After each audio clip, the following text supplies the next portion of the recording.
Good morning, Rabbi.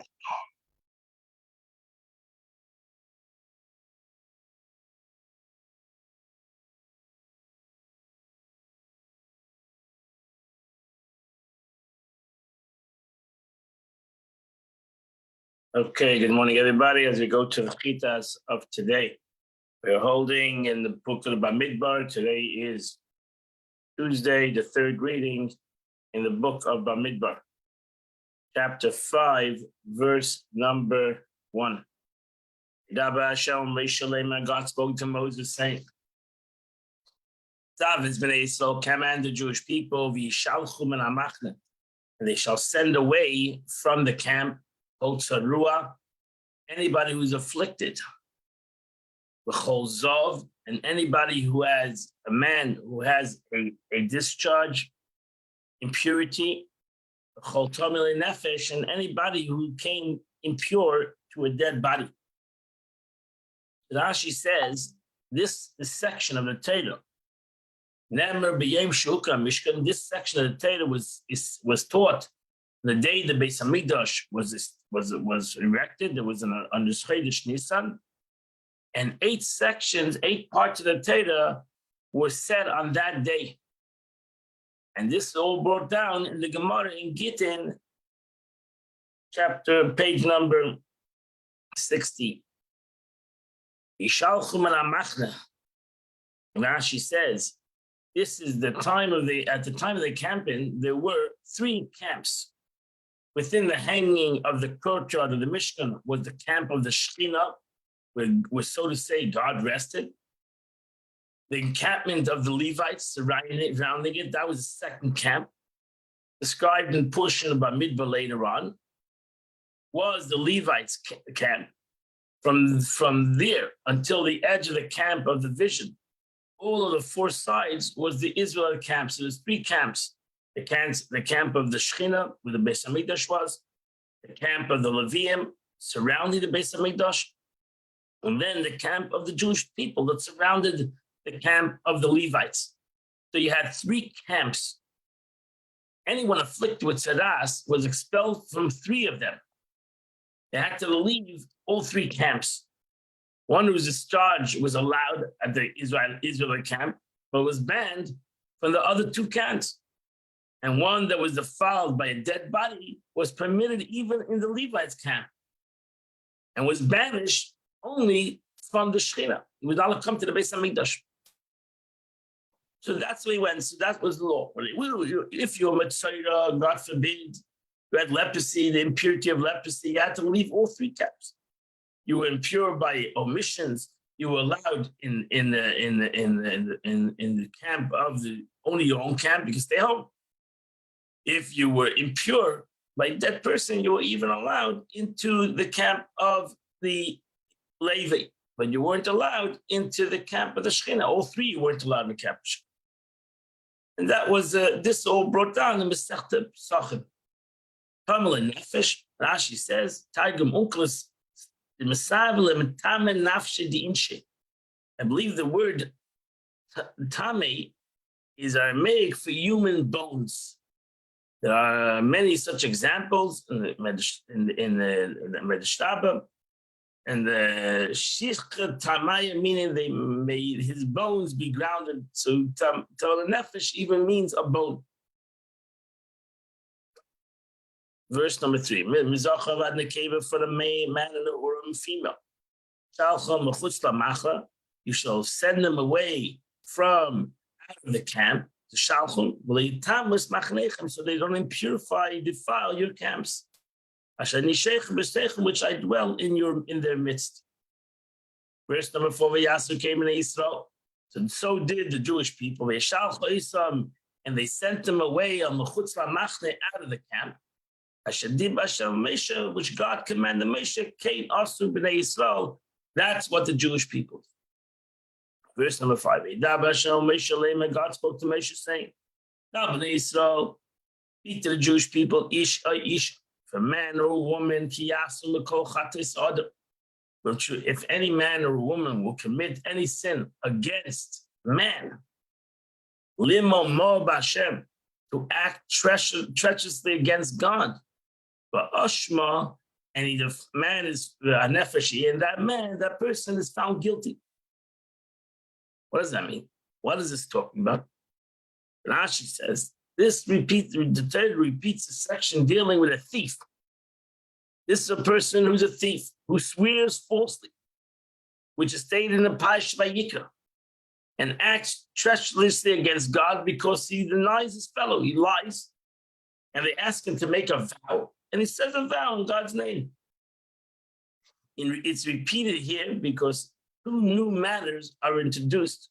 The first is that it's written, they shall confess, which teaches us that the thief is not required to pay a fifth and bring a guilt offering when incrimination by two witnesses. If he's incriminated by two witnesses say that he's a gadif, so then he has to pay back. The only time we're talking about over here is a situation where a guy has no two witnesses, and he makes a vow. He says he makes a vow that he didn't steal, like a shamer, a watchman, that makes a vow that he didn't steal the object, he didn't abuse the object. And now we found out that he did steal the object. He has the object. That is what we're talking about. So he made a vow in vain, and now he has to add a fifth to his geneva. He has to pay back the object and a fifth, and he has to bring a korban. He has to bring a sacrifice. So that's it. When they incriminated him to it, until he admits it to his deed himself. And the second matter is that what stolen from a proselyte must be given to the kohen. Next thing, that if a person steals from a ger, now the ger has passed away, and this ger was never married, has no children, so he has no relatives in essence, converted. So what does the person do? How does he return the lost object or the stolen object?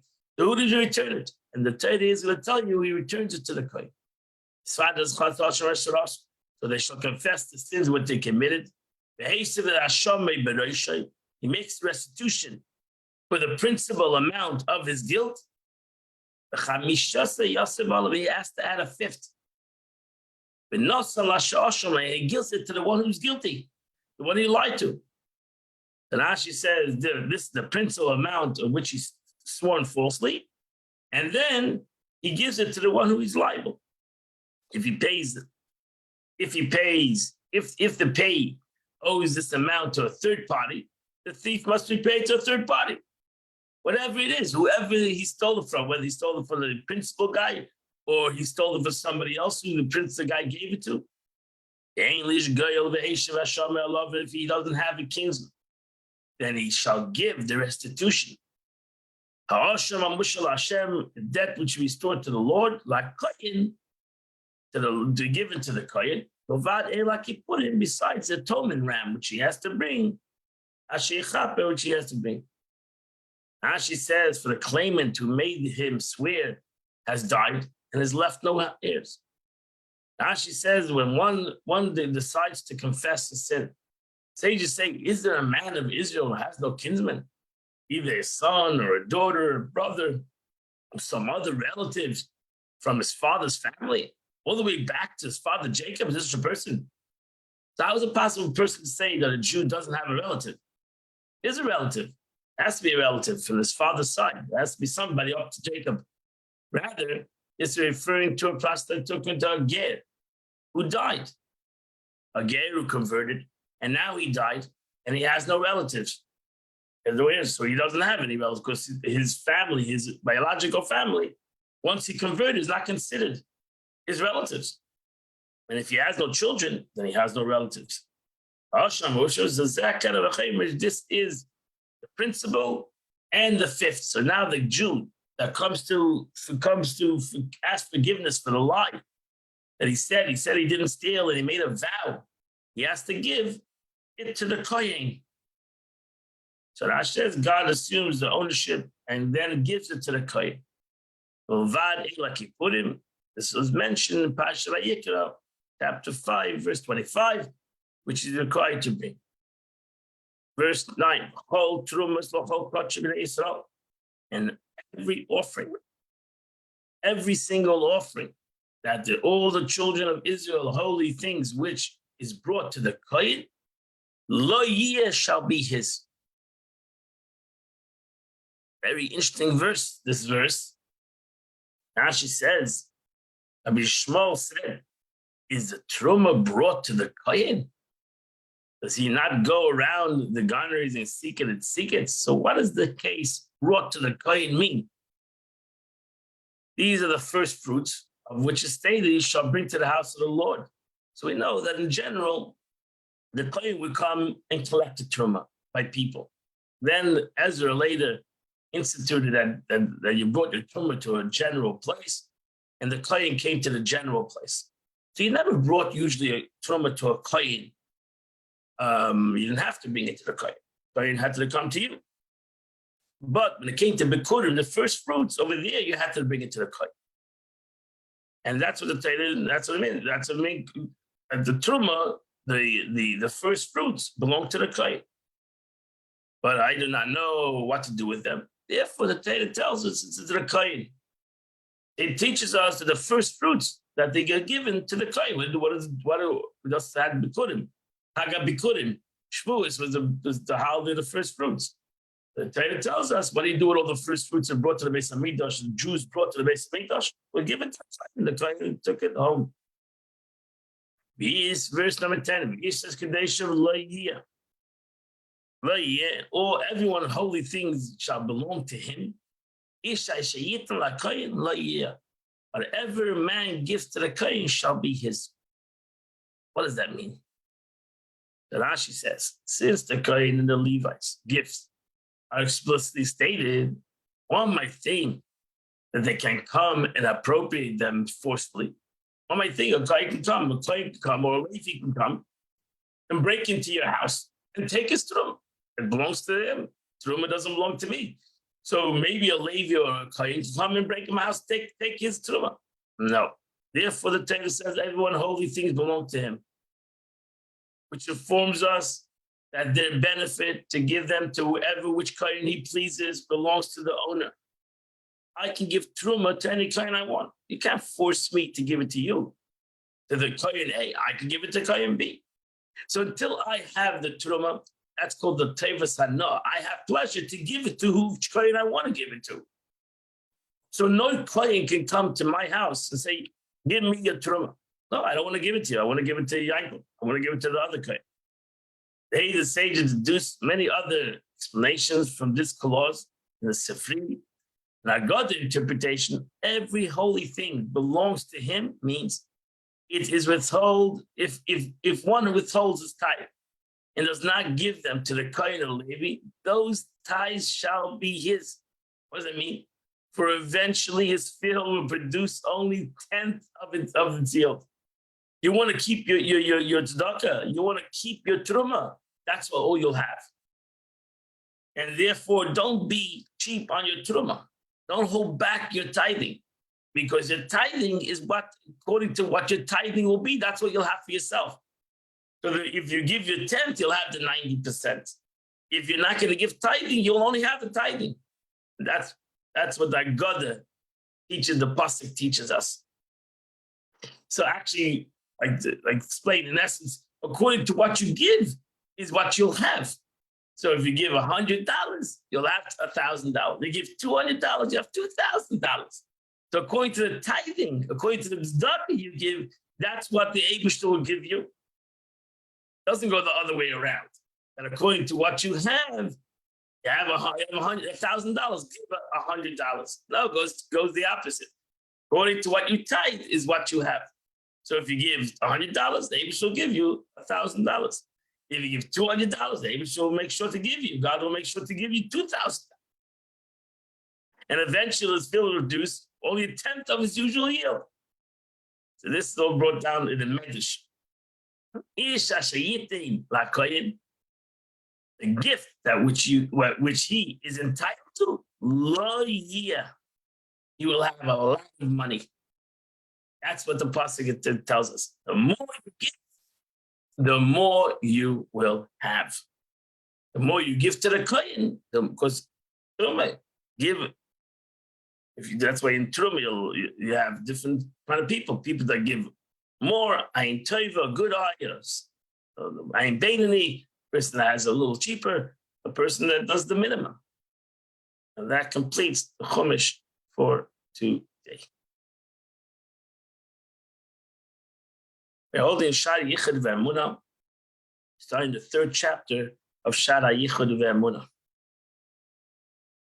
After that, has explained that the activating force of the Creator must constantly be vested within the creation. That was chapter 2, chapter 1. So it needs to constantly be recreating and reanimating the created being from nothing to something. This force consists of the created letters we learned, because Dvar Hashem, Asar Maimonides, the Mishnah says in 10 words and 10 utterances, God created the world. So God created the world through Dibur, through words, through Hebrew words, through the letters of the Torah, the 22 letters of the Hebrew alphabet, and that which animates from the supernal organs of the verbal articulation of the words. So within, that's what he says, that God created the world through the Torah, because Nessie looked at the words of the Torah, and as Alter Rebbe explained in chapter 1, so the word Even, the Veis Nun, is the DNA of a stone. And so too, everything in creation is created through either the word itself, you can find the word, or through its or through its manipulation of words, of letters, or through the grammar, the numerical value of letters. We have many ways of taking words and letters and creating many different kinds of words and many different kinds of manipulation of words, etc. So that's the meaning of that's what Alter Rebbe says. A person has to realize when the insan Shara Yichud Ve'emunah, the portal of unity of God, and emunah, faith, is that the Eibush Hashgacha Pratis, that God didn't create the world 3,000 years ago, and now he left the world. Chas v'shalom, the Eibush God is within the world. He animates the world, gives life to the world constantly.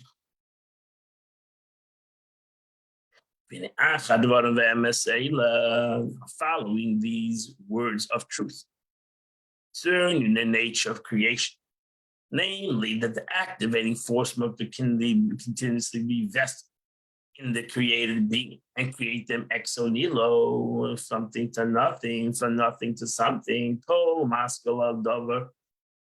Every discerned person, every smart person that will think about this, Yovan Ashure, will understand clearly.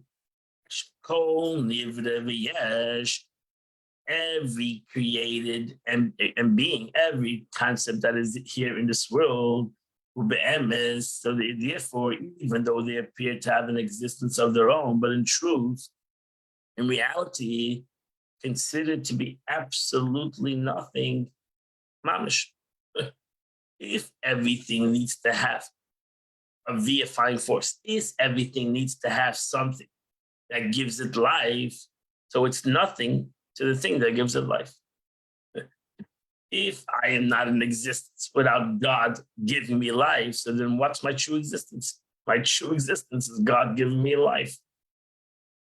And the second I don't have that, I'm not in existence.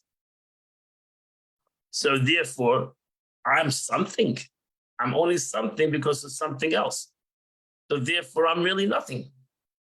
Because the truth is, that's what gives me life. That's the real something. So the Gabe HaKoyach HaPoyel, relation to the activating relation to God, which creates it, and the breath of his mouth, Ruapiv, which is Hamahava Isatamid, which is within it, and continuously calling into existence. May I mamish liyesh from something to nothing. From nothing to something. So since this function must be continuously, it follows that the created activating force is the true reality. That's the way it is. If I understand this, if I comprehend this to the essence, then I come to the conclusion that in truth there's no reality but the force that gives it reality. Because without that force, it has no reality.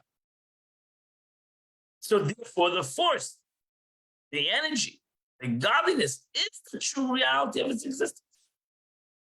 For being itself bears no comparison to the active force which is wholly responsible for its existence.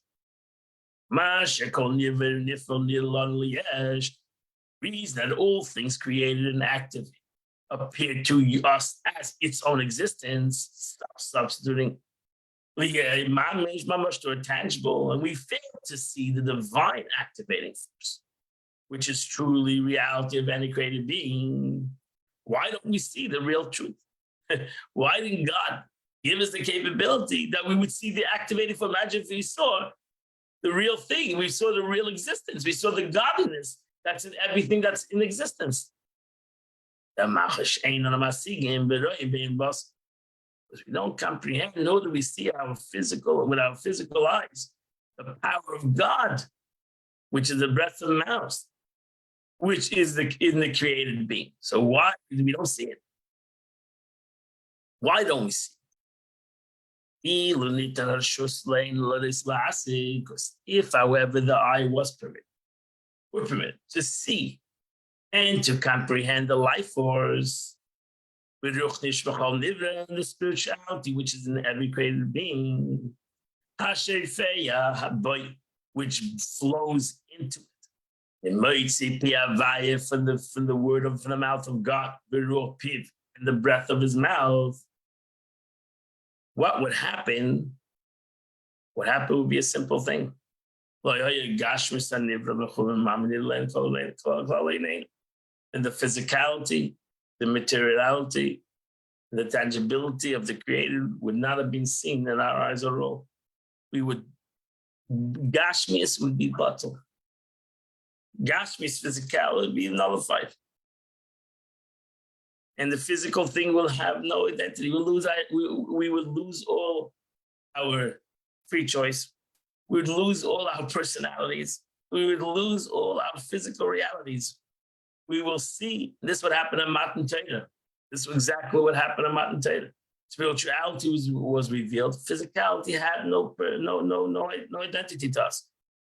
The Jewish people, that's why it's expressed in the Gemara, that they saw what usually heard.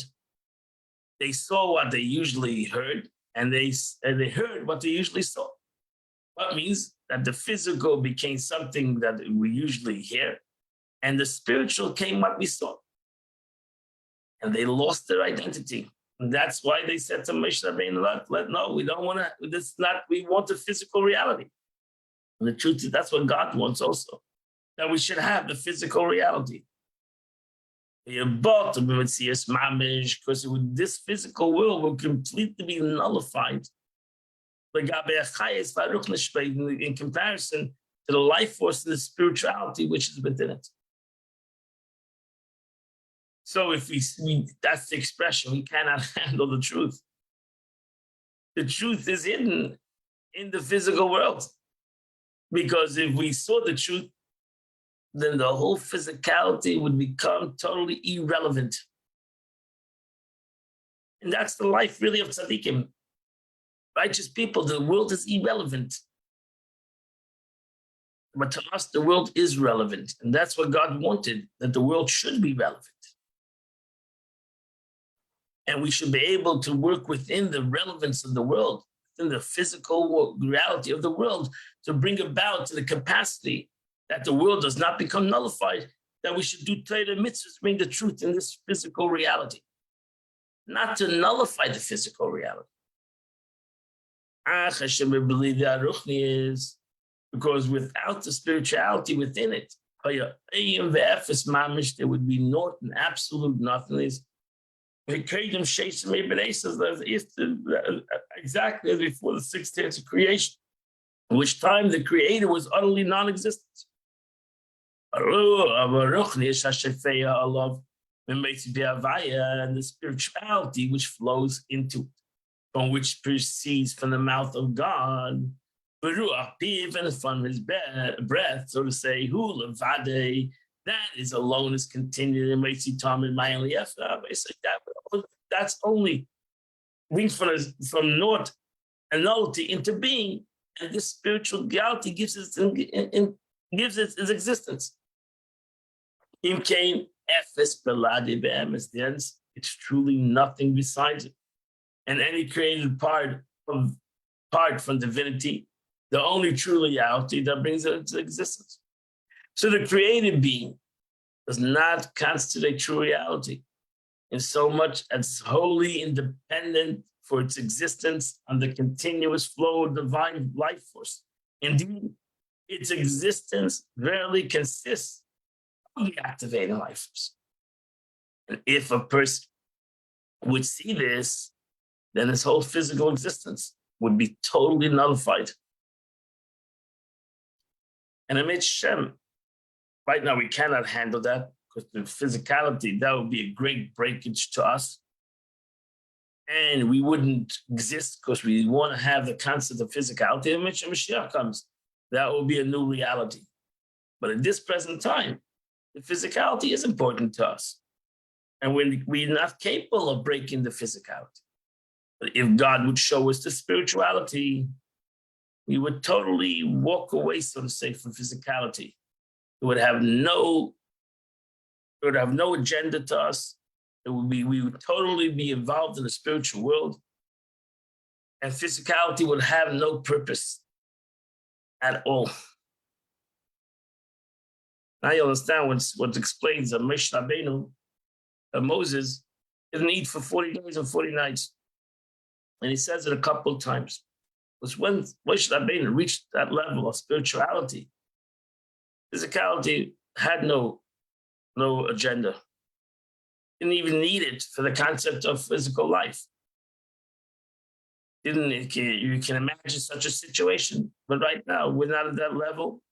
To be able to live on spirituality, which gives us true existence, we need to eat and we need to sleep and we need to do other physical things so that we have not only a physical life, but we have our spiritual life. Because without right now the physical reality, we wouldn't have even spiritual reality. And that completes Tanya for today. I'm forgetting my phone. Second.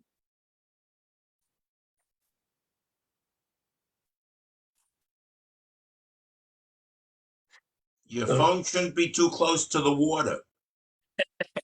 It could fall in. I know. It's not. Today is the 10th of Sivan, which is chapter 55, 56, 57, 58, 59. So 55 to 59, and you would do the shitas of the day. Pleasure learning with you.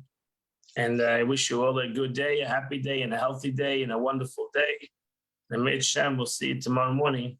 We'll continue the shitas of the day. Have a wonderful and beautiful day.